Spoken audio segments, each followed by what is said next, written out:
छठ पूजा की कई पौराणिक कथाएं प्रचलित हैं, जिनमें से मुख्य रूप से 3 कहानियां बताई जाती हैं। 1. भगवान राम और माता सीता की कथा, राम एंड सीता स्टोरी। मान्यता है कि जब भगवान राम लंकापति रावण को पराजित करके अयोध्या लौटे, तो उन्होंने राम राज्य की स्थापना से पहले ब्रह्म हत्या के पाप से मुक्ति पाने के लिए कार्तिक शुक्ल षष्ठी के दिन सूर्य देव की उपासना की।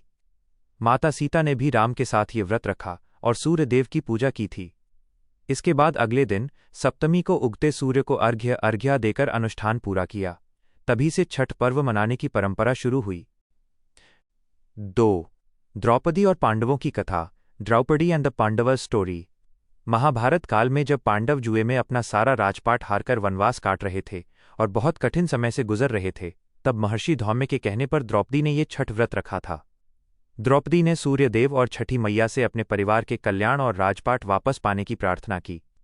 उनकी सच्ची भक्ति से प्रसन्न होकर सूर्यदेव ने उन्हें शक्ति और समृद्धि का आशीर्वाद दिया, जिसके फलस्वरूप पांडवों को बाद में उनका राज्य वापस मिल गया। 3. दानवीर कर्ण की कथा, कर्णा स्टोरी। ये भी कहा जाता है कि सूर्यपुत्र कर्ण ने सबसे पहले सूर्यदेव की उपासना शुरू की थी। कर्ण रोजाना घंटों तक पानी में खड़े होकर सूर्य को अर्घ्य देते थे। माना जाता है कि सूर्यदेव के आशीर्वाद से ही वह एक महान योद्धा बने।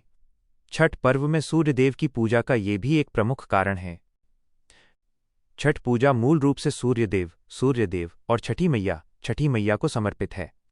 छठी मैया को संतान की रक्षा करने वाली देवी माना जाता है, जो सूर्यदेव की बहन है। इस व्रत को संतान की लंबी आयु, परिवार की सुख समृद्धि और मनोकामनाओं की पूर्ति के लिए रखा जाता है।